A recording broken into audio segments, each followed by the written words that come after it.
Absolutely. Well, as I mentioned earlier, I'm pleased as punch that we're having Tim Albright, who is the president of AV Nation TV, joining us today. One of my favorite things about Tim is that when it comes to audiovisual on both the commercial and the residential side, of which the ocean is deep and wide, y'all, he just has so much knowledge. And if he doesn't have knowledge, he has someone inside the network who will be able to bring it in. Since he and I have become colleagues just before the world went mad, actually, one of the last in-person events that I got to attend at the wonderful Four Seasons there in Las Colinas, Irving, Texas. That's where I met Tim accidentally at dinner. And it's been a fantastic piece that's really shown us a lot about where we can go and had us, from Nifty Methods perspective, be better equipped. Though we've run virtual and hybrid events since 2009, we've always had that great resource of Tim to reach out and say, hey, what do you think about that? What are you doing with this? And where can we go from there? Which is why we invited Tim today to talk a little bit about doing it yourself from a virtual and hybrid events perspective, or what it's like to work with a managed services, the pros and cons. We're going to talk through all those different pieces. We don't have the slides. We've just got conversation, which means we're going to rely on you, the audience, to really go in and ask us the things that are burning on your brains. The great thing about it is that he doesn't work for any of those audiovisual companies that want you to buy their services. Tim actually is part of a neutral news broadcast system where they go out and they talk about everybody, all the products, all the things, they review them, they showcase them, and they say what works, what doesn't, and what's cool coming down the pike. So this is a place for event professionals to go, oh, what is OBS and why is it important? What's the difference between a virtual stage and a virtual platform? I'm completely stuck and don't know what questions I should be asking. What tech should I be using? What mic should I do? Who should I be talking with? So we're going to start with that area. Then we're going to kind of work our way into what do you do with your audience when they're completely burned out? Because I don't know about you, but if I have to go to another Zoom happy hour, I might cry, which is why I got on an airplane, because I was like, listen, can we just go and like sit on a rooftop bar somewhere and be very, very, very safe, but very, very social. And it's one of those things where I think all of our audiences are at a breaking point, right? And there's a lot of really interesting things coming down, but what are the options out there as a company, as a brand, as an association, if we don't want to do a Zoom webinar or a virtual staged event in a studio? So Tim, tell us a little bit about yourself and what you're excited about, and we'll dive right in with some of the questions. So as you mentioned, I met you by accident through mutual friends, mutual AV friends. One of the last events that I got to attend, and I was my first career in life was in radio broadcasting, radio and TV in St. Louis. For those of you that are watching in from St. Louis, my first job was at KMOX, which is a news talk station. And from there, I bounced around to a couple of music stations, had some fun, had some kids, and life, moves on. And so I found myself in the audiovisual industry, which is one of those industries that kind of gets you and sucks you in and won't let you go, because it is so incredibly addictive. When you get to see, and Lindsay, you put on events for 20 years, when you get to step back and see an event right before it happens, and you see all the work that you've done come to fruition. Same thing kind of thing happens in AV, and I've programmed systems and seeing that magic, the automation happen in the background. We've designed speaker systems and concerts and halls and stuff, things of that nature. When you see all that work come together, there's a rush of endorphins, and that's the addictive part. And about 9 years ago, those two worlds kind of came together. Podcasting was still in its infancy for the most part, and I was looking for a news organization, a news podcast, and there wasn't one that took a look at the AV industry on a weekly basis, and so we created it. We made AV Nation because there was a need, we thought.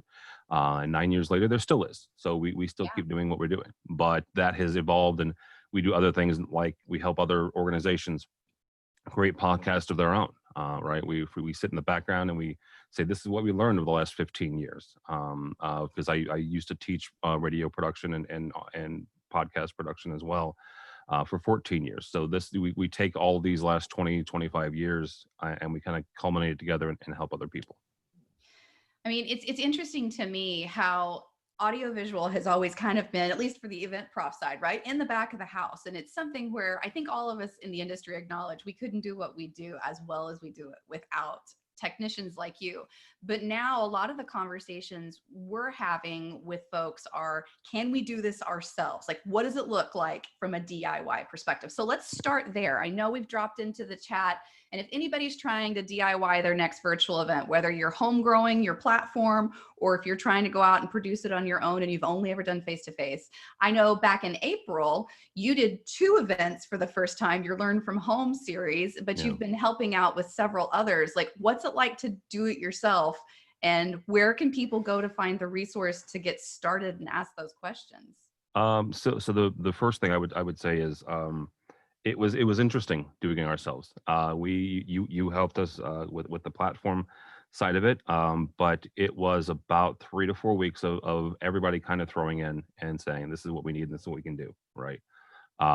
And we pulled it off with a lot of help. But it was, and we made mistakes, right? And we learned from it, and we took those mistakes and those learning partners and said, okay, helping other people to do, learning from our mistakes. But what I would say is, you start with, kind of what your end goal is, right? What are you trying to do? What are you trying to accomplish? And there are a couple of different ways to do that. You can certainly do webinars, you can do virtual events, you can do, this, that, and the other. But I want to piece together or not piece together, parse out what each element is, and not to be silly, but just take it from the basics. And you've got the audio part, you've got the video part, you've got lighting, and then you've got the network, and then you've got the platform. And each of those parts and pieces are important because each one could break down the presentation. My personal opinion, and this is my personal opinion, is that audio is the most important thing. There's a reason that I use the microphone that I use, because at any given time, my video could go out and I could still get my message across, right? I learned American Sign Language 25 years ago. Yes, if my mic went out, I could figure out and muddle through, but it wouldn't be pretty, right? And I would get some words wrong. But if my mic goes out, right, and the video goes out and the mic doesn't, you still got a way to communicate. I'm a big fan of having a what's called an analog to digital converter interface. My favorite happens to be a Shure, but you can get whatever. And what it does is it takes any sort of analog mic. The one I have here is a professional radio mic, right? And it converts the analog signal into a digital one, and then your computer, your Zoom, your Teams, whatever, can use that then as audio. Yes, there are the blue mics and the Yetis. Those are USB only. So that means that you plug into the microphone itself a USB cable. The other end is a USB cable. Nothing wrong with them. They are cost effective. But they're what's called a dynamic range, meaning the frequency that they pick up will not be as great, and the audio level typically isn't as high either. So that's why I think that the audio is the most important thing. So let's stop there because we've had several questions come in around specifically the technology, and especially since we're going to parse it out, I think I want to grab a hold of them. So, we said the quality of the mic. Anita, we're talking to you, but a few of the others, the Shure mic that you mentioned. How do you find that? Like, I think many of us have been exposed to those before, but is that something where we can call Shure microphones and be like, hey, we'd love to buy 100, or do you have to find a wholesaler? How do you get it? And then what kind of prices and types are we looking at? This isn't something you can get off Amazon. It actually is something you can get off Amazon. Mine specifically, yeah. So the one I use is called Shure SM7B. I'm also a big fan of the EV line called EV20. EV20 is what most radio stations use across the country. Those are going to range anywhere between $300 and $500 list price. What you're roughly going to pay on Amazon. B&H Photo is another good website to get. Full Compass is another one. Is another high-end good website to get audio equipment from. You can get like I said, the Yetis and the other USB microphones are pretty good. Those will range about $100. From there, you need to get some sort of mic stand, and not to be silly, but this is a articulating arm It is physically mounted to my desk here with bolts. You don't have to do that. You can do what Lindsay has, which is a desktop microphone stand that is made by our friends at Atlas IED, which we just did an event for. Those will range about $20 to $30 roughly, right? So you've got those two things. You're going to need a mic cord, get a good quality mic cord. Rapco is a brand that I like a lot.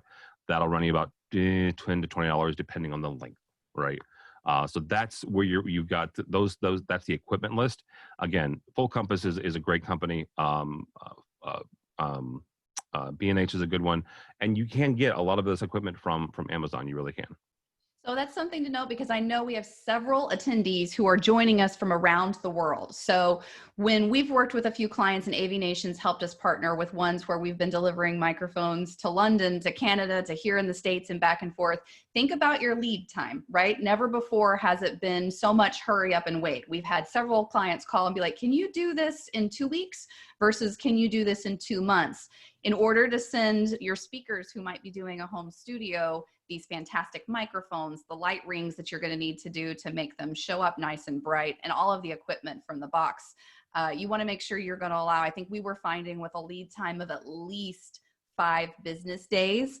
And also double checking, especially when you're crossing country lines, that your stuff is actually getting there. We've had a few of them show up and they didn't actually show up. So redundancy, as always in the event planning world, is truly key.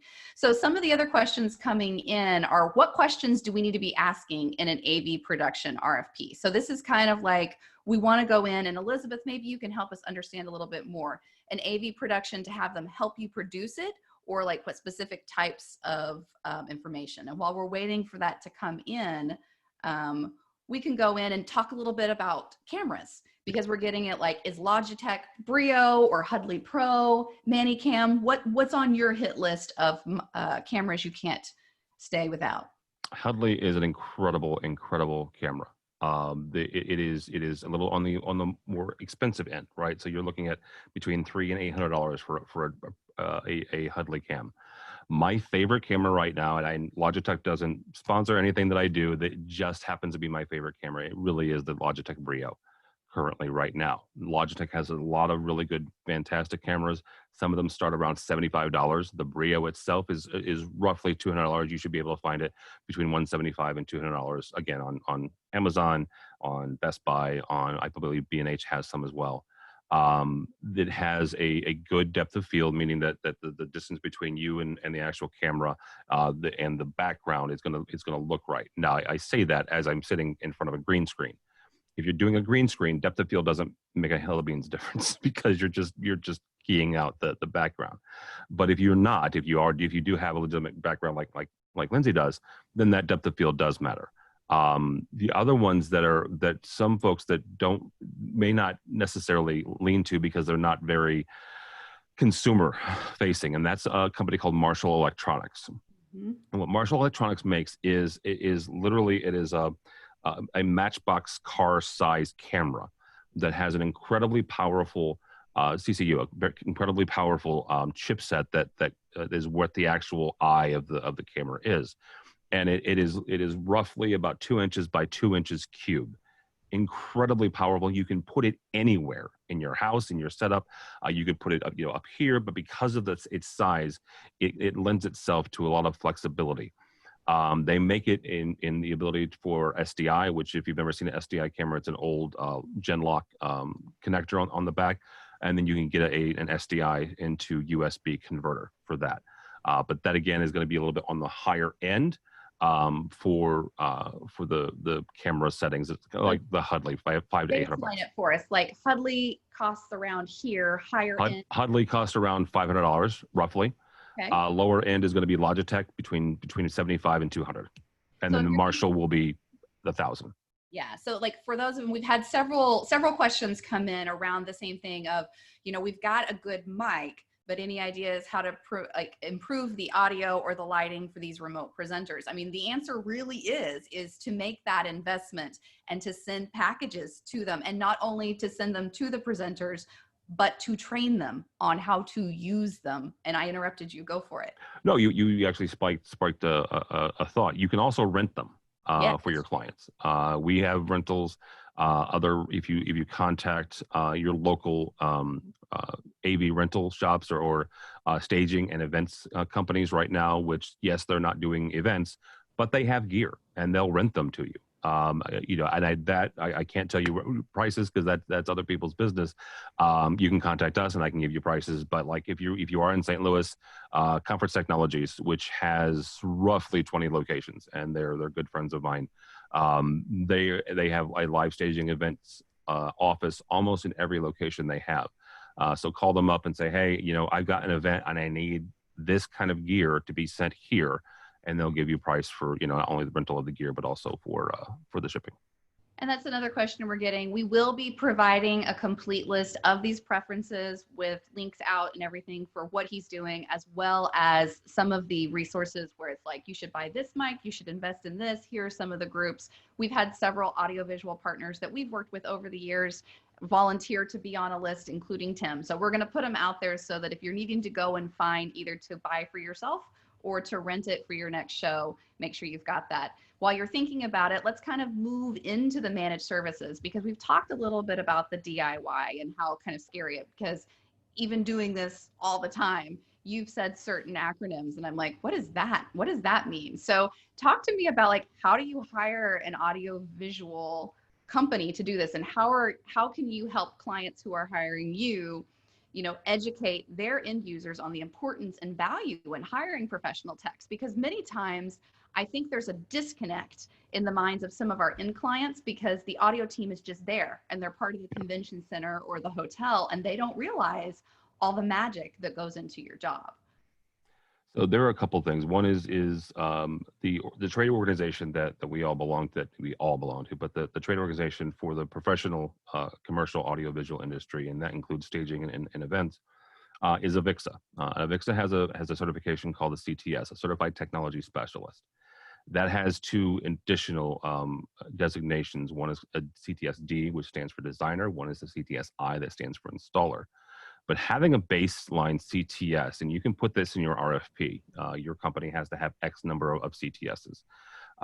That right there will get you at least a baseline understanding and a baseline, competent tech. You can also put something in there about an APEX program from AVIXA. The APEX program, these are designations of the integrators themselves, meaning that they have X number of CTS certified installers, CTS certified professionals.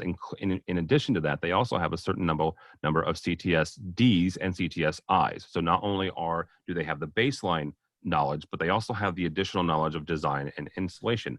The reason that installation is important, especially for live events, is because these folks understand how the gazintas and the gazoutas go together, right? And they can troubleshoot and they can go on the fly and they go, okay, you know what? It's 20 minutes until showtime. The projector went down. What do we do? And they have a game plan already because they've done this 10,000 times. And so those folks that have the CTSI not only are important when you're trying to get a boardroom installed, but it's also important in staging and events because they've got the knowledge of putting everything together.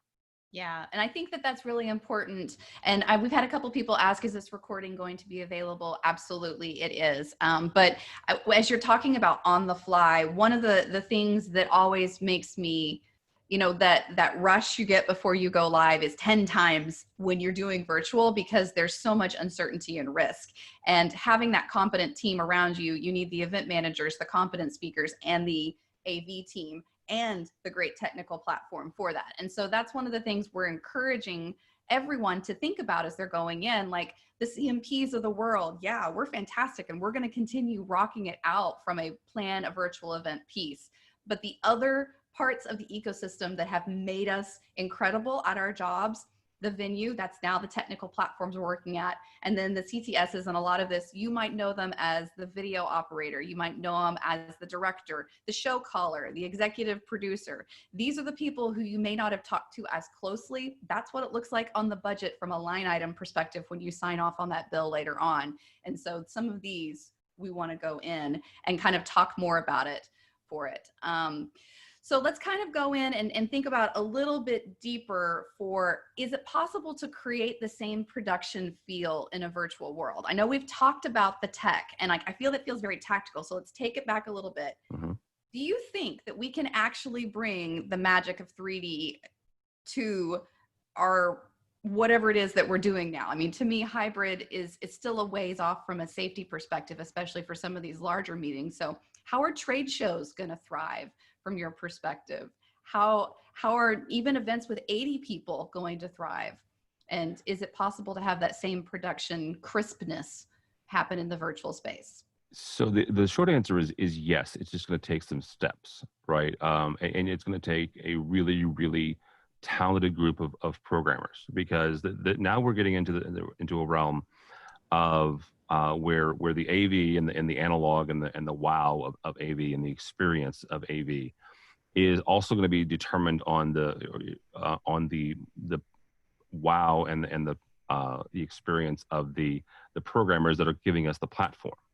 You and I have worked on a number of different platforms together in the last 6 months, and there are a couple that are just phenomenal and outstanding. They can bring you and take you into a real world if you give them enough time, right? And the ability to kind of recreate an environment. In addition to that, you've got the ability to create real interaction. And whether it's an 80-person event or if it's a 1,000-person event, that's one of the things that I've learned during this entire system here, this entire situation, is that trade shows and conferences are important for a couple of different reasons. Number one, you have the real connection, right? You have a real in-person connection. And that's important because this is an old sales saying, but people buy from people, right? And this is nothing new. This is not groundbreaking. But when you are able to evolve and develop that relationship personally in a one-on-one situation, that's incredible, right? But if you can't be in person, at least you can have that virtual interaction, and that can be done a couple different ways. Yes, it can be done with Zoom. However, we're all kind of the whole Zoom fatigue really is real. The Teams fatigue, video conferencing fatigue. But how do you make that to where it's not? A couple different ways. Number one, you can certainly do a chat, right? You can also do an audio only chat where, instead of trying to feel like you're on, quote unquote, which is really the psychological reason why the video conferencing fatigue happens. You can have just a rather intimate now, because we're all used to the video part, an intimate conversation through audio, right? Audio takes a whole lot less bandwidth. It doesn't require anything more than a pretty decent microphone. You can have conversations back and forth.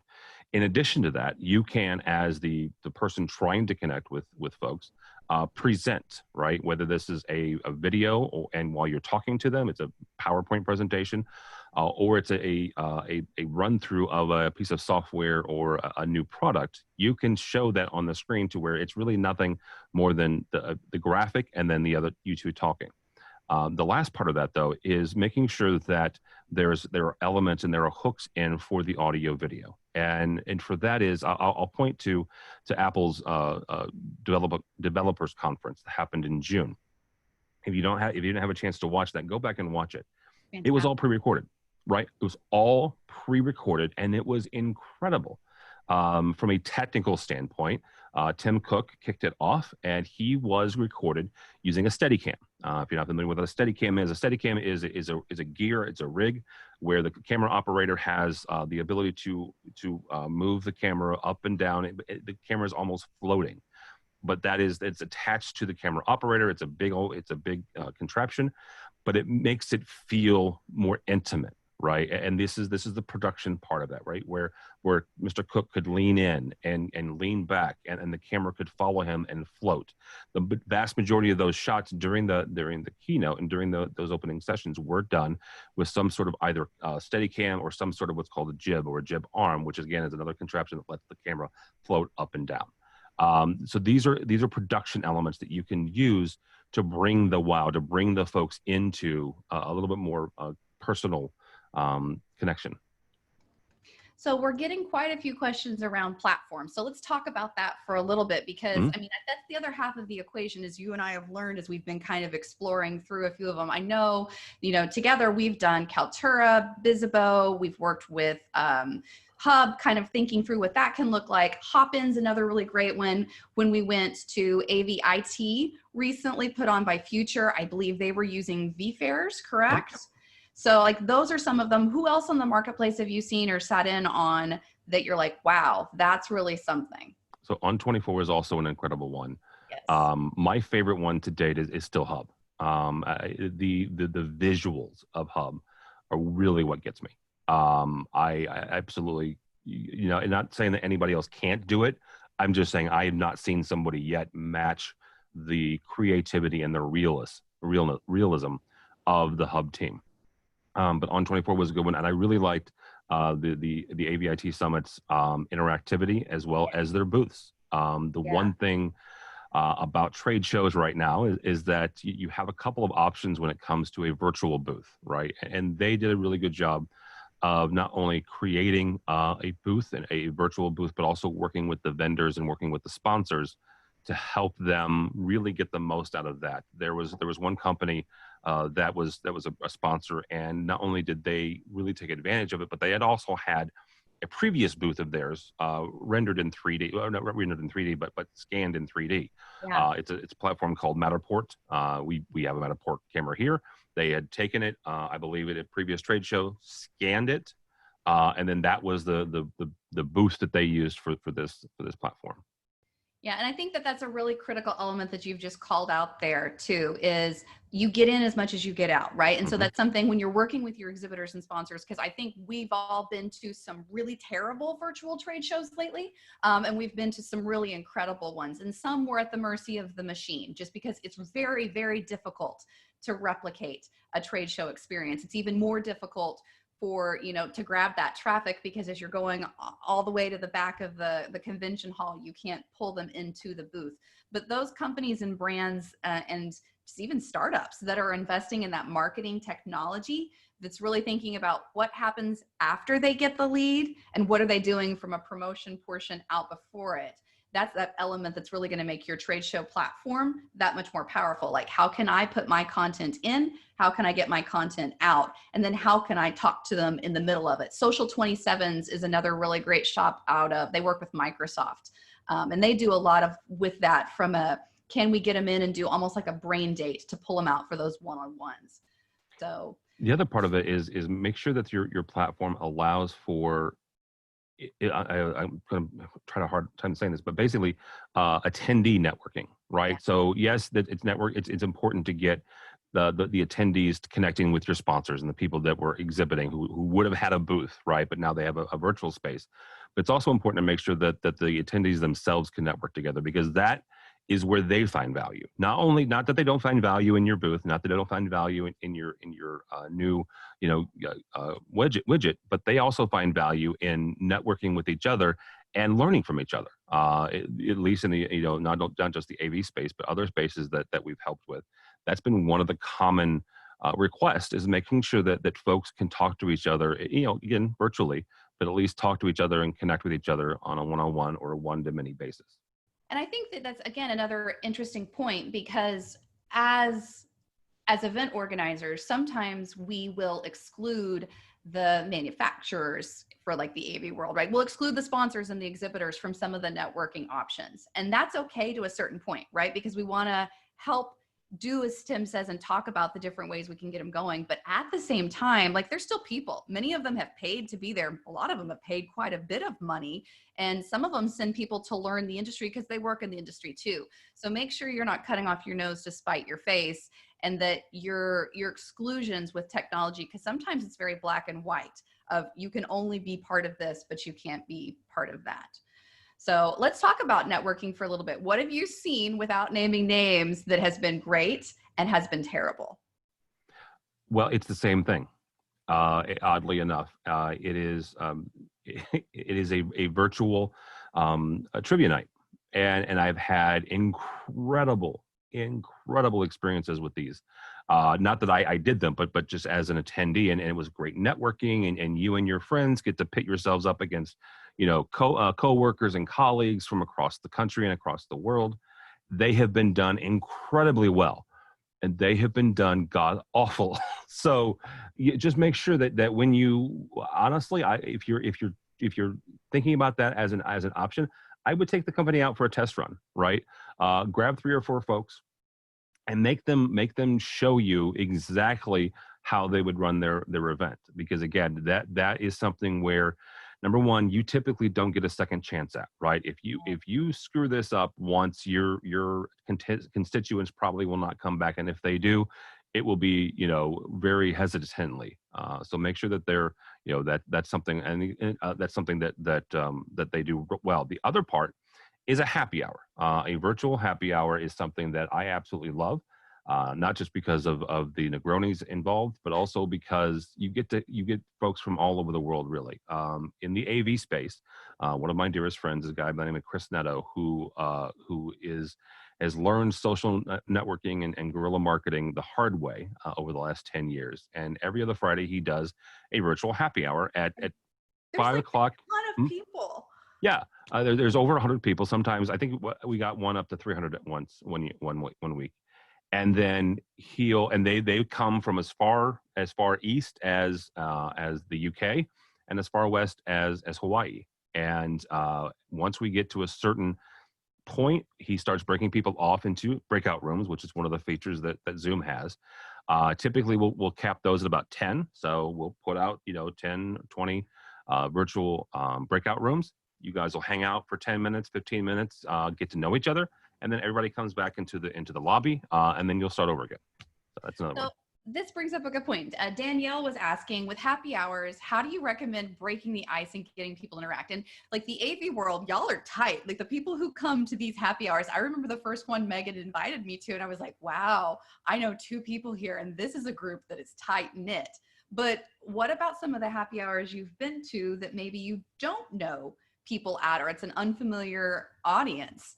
How would you get them to going? Like, what could be some of the things? Like you mentioned a trivia night. What's been some other fun activities that have helped get people going? One is just a random trivia. The other one is getting people to talk about sports in general. Whether that's, the sports that they like, the sports that they miss right now. The other thing is just talking about, what folks are experiencing now, right? So you go down the list of, and again, if you have 10 people, you have 100 people, having the person who's hosting it, who's moderating it at that point, go through and kind of pick folks out. This also takes a little bit of talent, because moderating a panel is not for the weak of heart. But moderating 100 people is really not for the weak of heart. And so you kind of have to figure out who hasn't spoken yet, right? Who's going to sit in the background, and you can private message them, right? You can send them a direct message and say, hey, are you okay? Would you like to connect? Would you like to interact to the whole group? Or are you just really kind of holding back and waiting to meet folks? And then really, this goes back to the first thing, is the real icebreakers happens when in the smaller groups, just like any other dinner party or just like any cocktail party. What really happens is you get into the smaller groups and you get to know each other and you get to know one another, and that's when the ice breaking happens. Yes, you're going to have the alphas, the Uber, whoever, the loud people in the big room, but really to get to know people, you kind of break them apart. Yeah. And also someone put into the chat, you could hire a comedian who taught you how to juggle socks. Yes, that's awesome. I mean, that one has now made my networking ice break list. So we've got a few questions that's come in. One is, if you've never worked with an AV service, where do you start? Do you call and ask for sales? Do you ask for a producer? Do you put together an RFP? Or where could we tap the network? I would start with an RFP, and if you need help putting one together, we can help you work one-on-one, or you can, we can connect you with some folks. But that is really starting with what you want and what you think you need, right? Again, I always, regardless of what production is, I always start with what's the goal, right? What's the end? And then you go from there. And then, once you get your RFP, once you get your idea, you get your grand goal, I would start locally to you. If you need local, equipment. If you don't, then you can pretty much go wherever you want. But start local. You can go to Avixa's website and find a number of qualified, again, Apex certified dealers. It's avixa.org, avixa.org. Type in your location, and they'll have a list of folks that you can contact that will be Apex and have those sort of CTS certified engineers. And speaking of Hub, I know they just put out, I think it was a dictionary or a glossary of the types of people who sit at the tables, like in the back of house. So you can call, like, our thing is always to start with a producer, right? Because you want someone at that high level who's going to help you take your great event design and put it together just like you would from a technical direction perspective. But look around, the MPI and PCMA boards has also got some good lists. And then of course, checking out Avixa. The Avixa website is avixa.org, avixa.org. So we're going in, we're getting lots of questions. If we don't get to yours on today's webinar, please know that Tim will be going out and we'll be answering them. We're also going to have as many resources as possible coming up following up with the recording. Carol, I know you asked a question about, talk to us a little bit about medical meetings. If you can drop into the chat a little bit more kind of what you're thinking about that, we'd love to, whether it's from a privacy perspective or production, though we have a great story about Galderma and AR, VR that I hope we can see what that one looks like. Do you have any thought about medical meetings, Tim? Well, there are a couple different things. First of all, I know that Zoom has platforms that are HIPAA compliant. So that's one thing that you have to make sure that you are keeping in mind is the different legislation. In addition, they also have government compliant platforms as well. Don't just sign up for a free version of Zoom and hope that it does. Talk to your Zoom or talk to Zoom themselves and tell them exactly what you need when it comes to privacy concerns. Yeah. And then we had another one coming in. We posted about vFairs. They do not provide any production help. It's just a straight piece. What are our thoughts on that? So Tim, what are your thoughts on hiring a production team?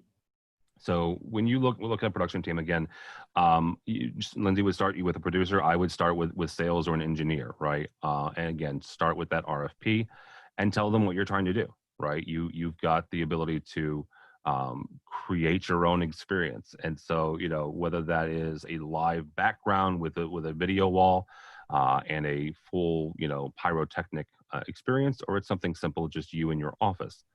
Make sure that you've got a good quality, the good quality equipment.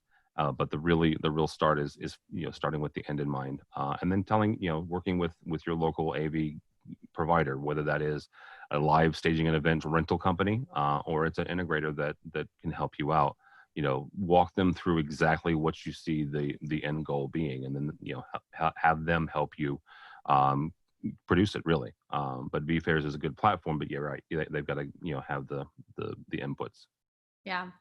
And so, okay, a couple of questions we want to get into and just touch on engagement in our last 20 minutes. And then we've got a few lightning round pieces. We do have a follow-up from Carol, though, on medical meetings. She says that she works with many physicians. Every presenter has a favorite platform, Zoom, GoToMeetings, etc. So what do you do when your presenters have a favorite platform and you're trying to bring them all together?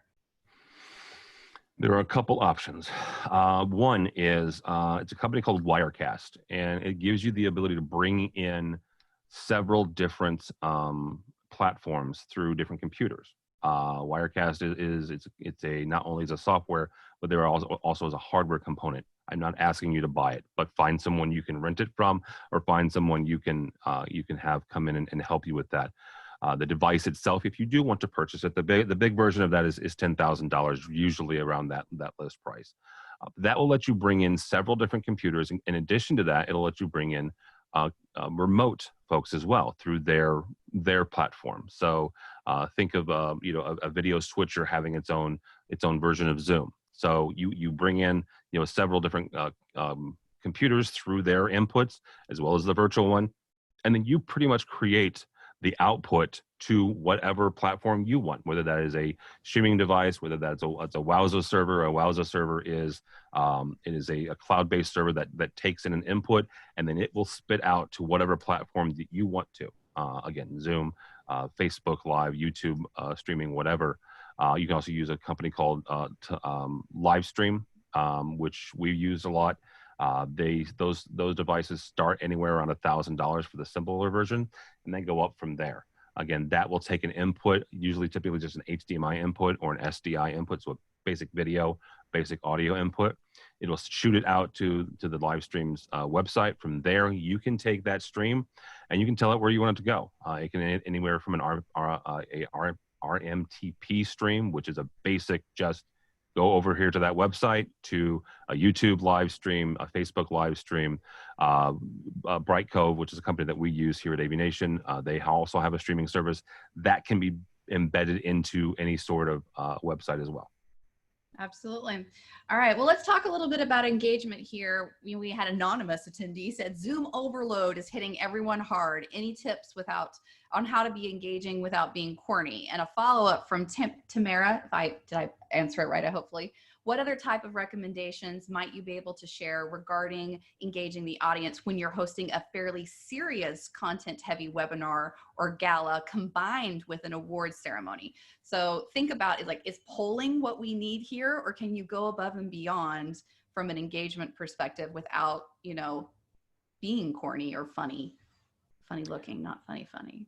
Yeah, I'm funny looking, so let's start with that one. So I'll start with the first one first. Zoom fatigue, video conferencing fatigue. First of all, be different. Okay.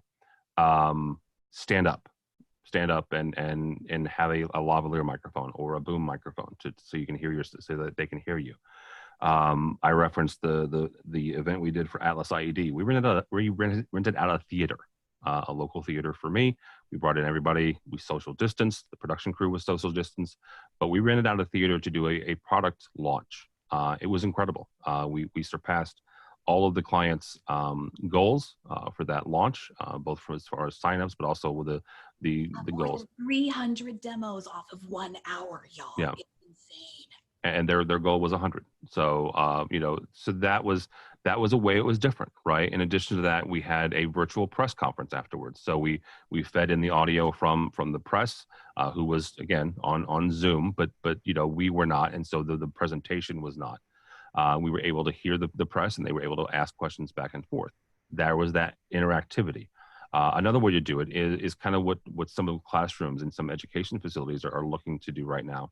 And that is to create an interactivity, both physically in the space, but also online. So you've got a display that's showing all the attendees, right? So you can have it next to you, you can have it behind you. Zoom has a feature now that allows you to put a PowerPoint and other video behind you as a background. So that again is another way to be interactive, and you could create your PowerPoint as your background and understand that make sure that the you part is blacked out, is not, there's no words there. And so you could in essence present on your background as a PowerPoint. So these are just things to think to get out of the normal sitting down at your desk staring into a camera, right? It's engaging. You get yourself out, you stand yourself up, you get on a stool, something of that nature to mix it up to where you're not seen as a normal, Zoom interface. And so that maybe the attendees then at that point, they won't feel like they're in a Zoom call. They're watching a show, they're watching a presentation, they're watching you on stage, even if you're, even if you are physically on stage, and then connecting with them and letting them do the feedback. You can bring people into we could bring people into this webinar now, give them the ability to talk and interact with us. That is not just chat, right? So that's another function, whether that's Teams or Zoom or we go to meeting, you can have that ability. I like that. So we've got a few more questions coming in. Again, if we aren't able to get to your question, we will be sending out the chat transcript and some answers to it. So we've had a couple people say, this is great, but I'm interested in DIY, right? So we're going to keep it to yourself and do it. So also along that same thread, Dorothy said, going with a platform that uses an RMTP feed to do it ourselves. And then we realized we needed a production company to host this. So if we're keeping it simple, we've got the Zooms of the world and some of the platforms out there, and then it's suddenly not as simple. What do we need to do with that? And is it something that we need special internet for in order to do it? Like, what are the pitfalls we need to kind of be aware of if we're doing it ourselves?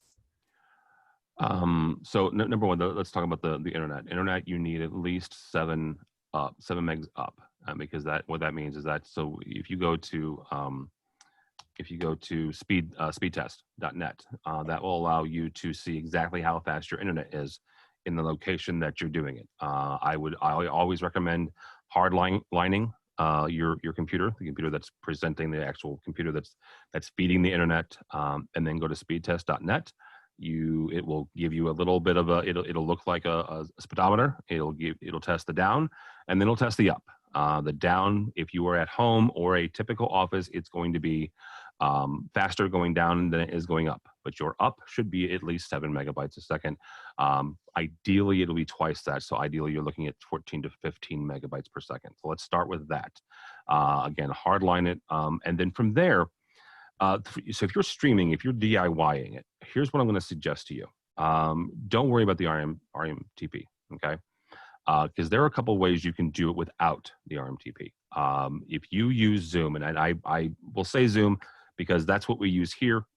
I pay for Zoom a yearly license, so it's not a sponsorship thing. It's simple for us to use. But they have a couple of different options that make it even more simple for you to stream. Number one, if you are in a meeting or in a webinar, you can stream straight to your YouTube and straight to your Facebook. Not simultaneously, don't misunderstand, but you can do it straight to Zoom, to your YouTube and straight to your Facebook. That right there is the simplest DIY stream you can have. 2 days ago, I was a part of a kind of an ad hoc. A bunch of us got together. Some folks from Poly, some folks from the UK, a distributor here in the US, and it was just us inside the webinar. Now, our audience was watching it on YouTube because that's what we decided to do as our own little DIY, because we didn't necessarily need, folks in here, chatting with us. We put the chat function on YouTube, and so we streamed it onto YouTube. And if you wanted to chat or communicate, that's where you went. It was a wonderful DIY experience. There was nothing that cost us anything because we all had Zoom licenses. And it was a way for us to get our information and get this presentation out there. That's fantastic. So how do you think about that from an accessibility standpoint? I know as we were kind of going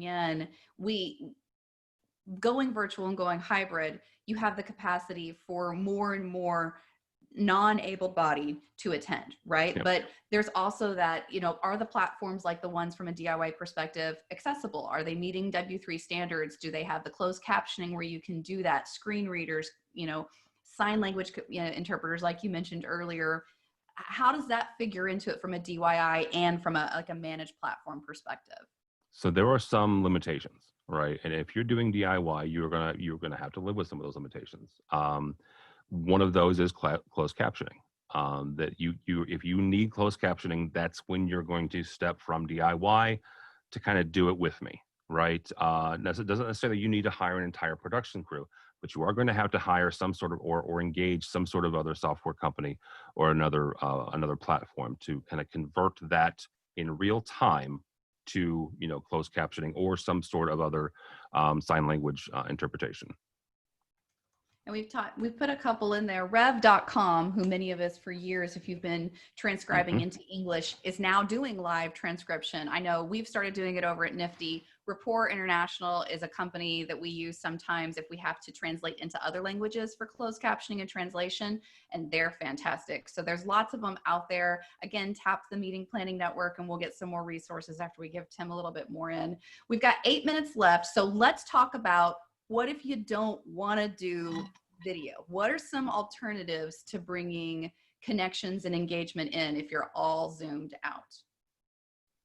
So my favorite one is what I do for a living is podcasting. And it's here's the thing with podcasting. And to me, and I said this 15 years ago when I started teaching it to students, podcasting is the next iteration of radio. And the thing that makes radio so incredible is the personal touch, the personal connection that you have, because I that's why I said audio is the most important part of a webinar, of a presentation. I could lose video and I could still communicate with you. But the part about podcasting that is again the next iteration of radio is that now how we are connecting and consuming podcasts is very personal. We're listening to it in our cars by ourselves. We're listening to it with headphones as we work out, as we walk the dog, as we do the chores around the house. It's just me and that person talking. And think about that for a second. That's a very personal connection because I'm inviting that person. And I think that the description of that podcast was so unique or so compelling that I downloaded it. And now it's just me and that person. It's me and that host. It's me and whoever. They're letting you in, right? They're letting you into their environment, to their bubble, to speak to them, to communicate with them, and to convey a message, whatever that message is, that you think is important enough to record and then to convey to them. That's why podcasting is so incredibly powerful, because it's very personal. And if you do it right and you do it consistently, folks will come back again and again because of that connection, and you'll continue to make that connection and be able to get that feedback from those folks. That is, again, they're inviting you in on a daily or weekly basis.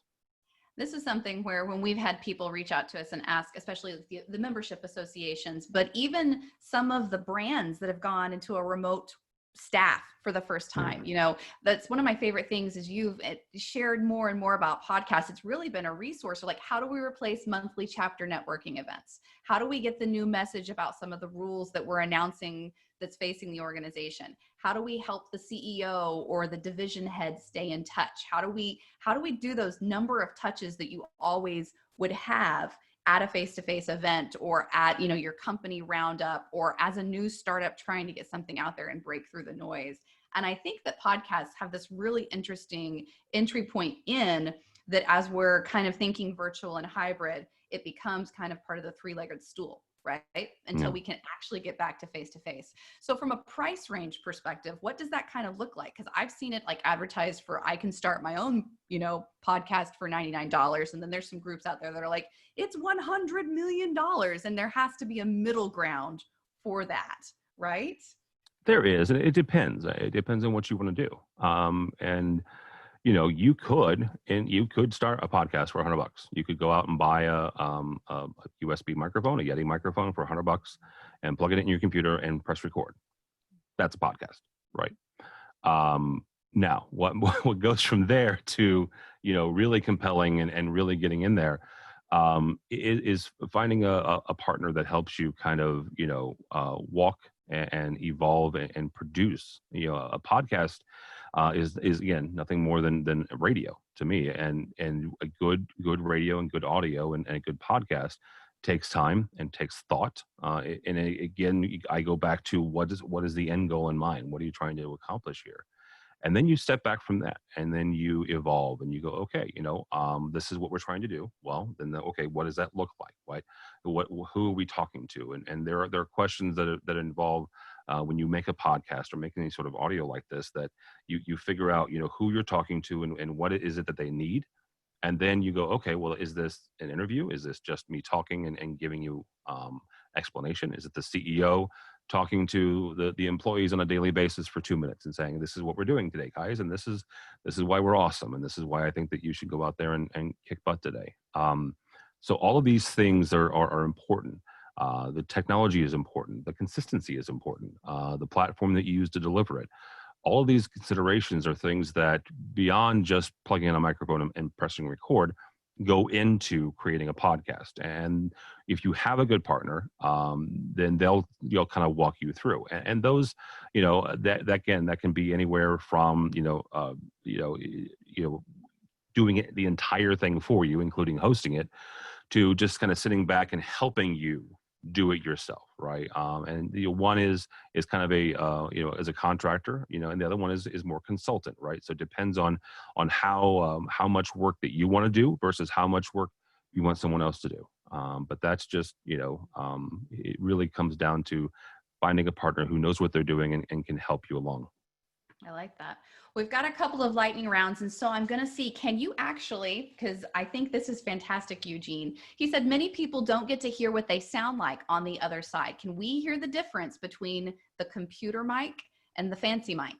Can you unplug it? I can't, no, because my setup, you can, but Oh, I can can't. I? You Okay. can. All right, so this is real live, y'all. He's going to walk me through it because usually they have the tech team doing it. So, How do I? Unplug the USB out of the USB coming out of the red box. All right. So here I am talking without the fancy mic. Okay, and then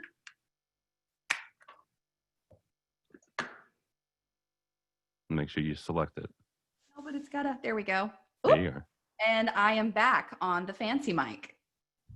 So lots of echo, not good. The chat just went like, I just saw all sorts of sad faces. Yeah, so you can tell the difference. And part of it is too, like I only have one of my earbuds in, and so like some of the echo can come in from that too. But almost always, even investing in the fancy mic is the way to go. And just right there, the differences in your audio being crisper, your video being crisper, putting those upgrades in and helping them. And I have a very fancy computer. Like it's one of the heavy duty because I live stream and produce from mine. So it's not an inexpensive piece of material. So same with the camera. So you want 4K. So again, we'll be sending it out. I know we've got 1 minute left. The mic that I am currently using, I use a Shure microphone at home, but I am on a borrowed mic and it's a Scarlett something. What kind of mic am I using? No, the microphone is a Shure SM7B. It's same with mine. Okay. So the interface is a Scarlett. Yeah. So, but yeah, and again, we'll be sending it out. You had so many great questions, chat people. Thank you so much from the audience. Tim, oh my God, I learned so much every time we talk. I feel like we're going to have another session just on podcasting and the different things as we're going in because I want to talk into the details. We are going to be following up again with the recording. We're going to be sending out a list of references of the materials, the resources. We'll get a copy of the RFP that Tim teased a little bit, as well as some of the answers, because I know there were some questions around platforms, production, people, and presenters that we didn't get answered. So we'll want to make sure we get them. How do we get in touch with you, Tim? Where do we find you online? How do we reach you by email? I have famously said for 9 years, don't follow me on Twitters. And it seems to work as a weird little reverse psychology. So yeah, don't follow me on Twitter. But go by the website, aviation.tv. That's aviation.tv. You can reach me by email, tim@aviation.tv. All right. Well, this is fantastic. I'm Lindsay from Nifty Method, and we love having you join us every month, although it's been almost weekly at this point. We bring the latest and greatest and always hopefully helpful information for being the best darn marketing, events, creative, and professional speaker that you can be out there. You can find us at Nifty Method, or I'm Lindsay at Lindsay the CMP. You can find Tim on the Twitter at TD Albright. And if you want to join an AV Tweeps AV happy hour hosted by your friend Chris, because several people did ask about that. I believe we can find Chris on the interwebs. Chris_Netto on the Twitters, or you can follow me if you'd like, and you can hit me up or shoot me an email and I'll connect you with Chris. All right. Well, we'll see you soon. We're going to have Zoya K from HubSpot joining us again very soon to talk more about marketing and sales in these unpredictable times. We promise she won't use the word pivot. We're going to have Russ Riddle talk to us about intellectual property and how to bring presenters to the virtual screen. And then we're actually going to have Alex from our team here talk a little bit more about crisis communications and accessibility and how you can be thinking about how to finish Q3 and Q4. We'll see you soon. Thanks so much, y'all.